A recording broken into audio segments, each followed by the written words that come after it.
Hi, my name is Sarah-Jaclyn Rodriguez, and I would like to welcome you to my presentation for CTL 5303, Perspectives and Issues in Teaching English Internationally. I would like to start my presentation by going through a brief agenda explaining what my presentation will explore. First, I will discuss the specific issue with teaching English internationally. Next, I will explore that issue in depth. And lastly, I will discuss solutions and strategies to alleviate the problem. All information in this presentation has been based on scholarly literature.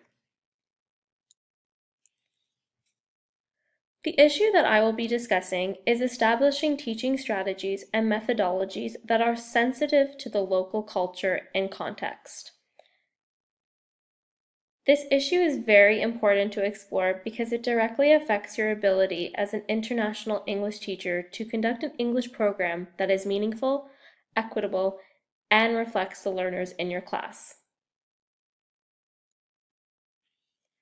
According to the literature, there is little understanding of the complexities of local language on the part of the international teacher. It is important to understand the role English has in the host country in order to reflect the local culture and context. Moreover, there is an underrepresentation of cultural understandings in lessons and activities, because context is usually based on Western ideals, and topics.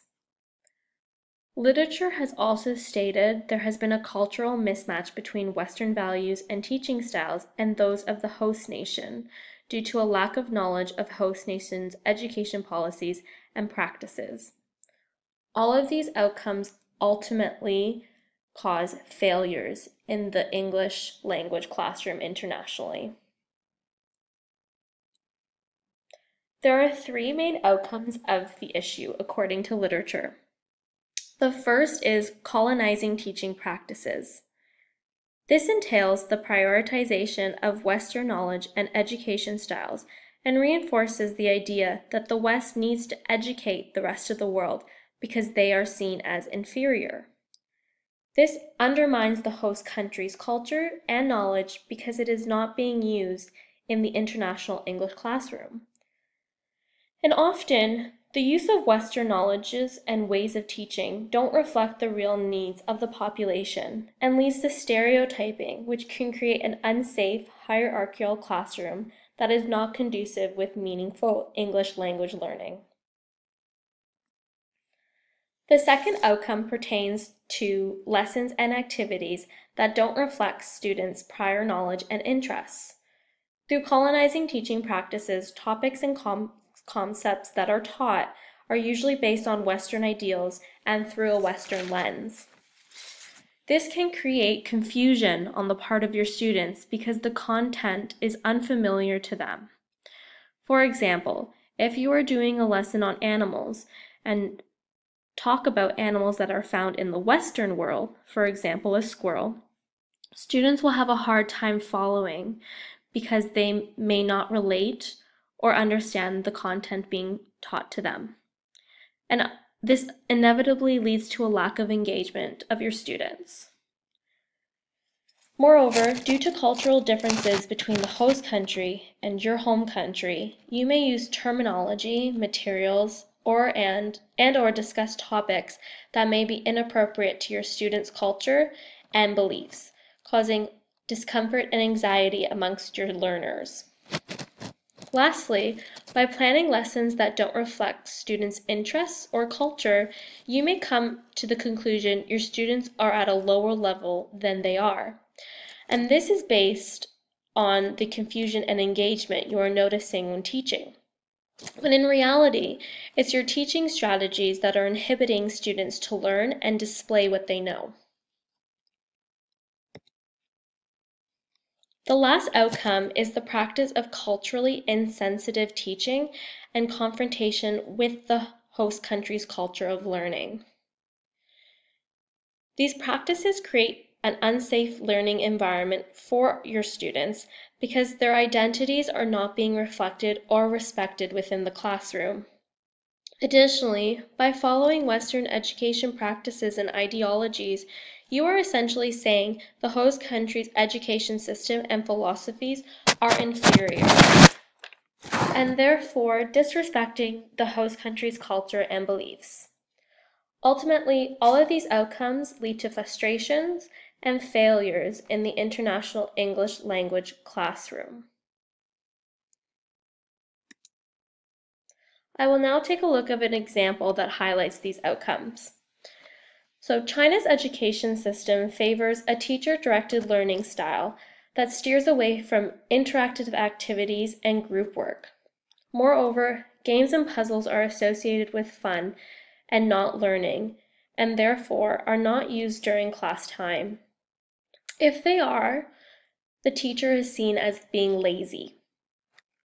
On the other hand, Western society is moving away from the teacher-directed practice and increasingly moving towards inquiry and student-directed learning with lots of group work and learning through games. Therefore, by going into an English classroom in China with ideals of Western education philosophy, this may confuse your students and upset the administration and the parents of those students. However, it's important to understand that this issue is not black and white, and there's a lot of gray areas. And we should avoid generalization when it comes to host countries' beliefs and practices because it ignores the complexity of subcultures within a culture and individual preferences. So for the case of China, that may be true for most parts. However, you may be placed in a school where they don't believe that. So going and assuming that may cause further disruption. And therefore, it's important to know the school rules, policies, and philosophies you're teaching at, and really get to know your students. A way to gain knowledge is to simply ask questions to your administration and to your students. So my presentation will now look at some strategies and solutions to alleviate this issue. So the first solution is that English language teaching internationally should reflect the values and the cultural diversity of the host country. So some suggestions would be to use local materials and manipulatives in lessons and in the classroom rather than imported ones. That way they represent the local multilingual and multicultural societies.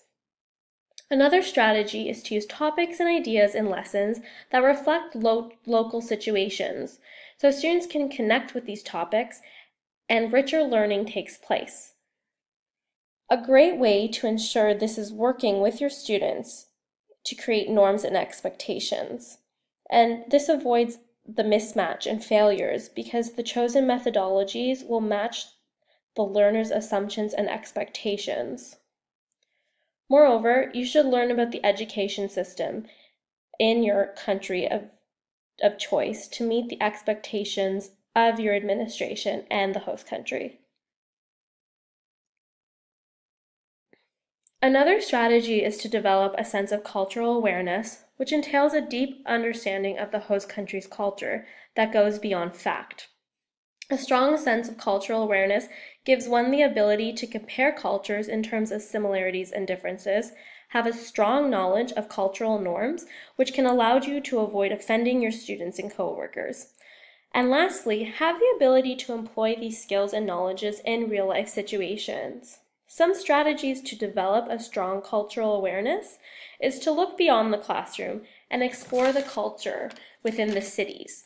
And this can be through traveling, dining experiences, sightseeing, going to museums. So this helps ensure you have real-life cultural experiences rather than hearing about them, which are much more effective. Another way is to explore different types of media and art, which can include local TV programs, films, and magazines. However, it's important to be vigilant when you're doing this research based on media to avoid outdated sources that provide misinformation. And lastly, and probably the most effective way, is to connect with people and learn from them firsthand. So really getting to know your coworkers and the administration in your schools, because they can be great sources of support and be a great resource for you to be more culturally aware. The third solution is to really get to know your students. In order to do so, you must get to know the socio-cultural backgrounds of your learners. This can include historical, ideological, and social characteristics of the classroom. This allows teachers to acknowledge their own cultural dispositions and possible stereotypes they may have towards a specific group of learners that can inhibit cultural sensitive teaching practices. Moreover, this allows teachers to gather more information on their students and cultural norms that can help inform your teaching, strategies and methodologies that are sensitive to the local culture. For example, by getting to know your students, you can learn about different forms of communication, specifically verbal and nonverbal. For example, looking into someone's eyes when speaking is a sign of respect in Western society. However, it can be a sign of disrespect in other cultures. And knowing this is extremely important because you're not going to put your students in uncomfortable situations because of your ignorance and lack of understanding of their culture. So by doing this, you can really create a safe environment for your students and create culturally sensitive learning. Moreover, in some cultures, there are gender differences and topics of taboo, and therefore it's important to really know your students' beliefs to reflect and understand the role of culture in communication and to avoid offending anyone. And a last strategy is based on teacher education programs. So with English learning becoming so important internationally, it's important to update teacher education programs such as TESLO to discuss and prepare teachers for this issue. These education courses should deconstruct this issue and equip teachers with the knowledge they can use to teach with culturally relative and appropriate pedagogies. So that concludes my presentation. I would like to thank you for listening, and here is the list of references that have informed this presentation.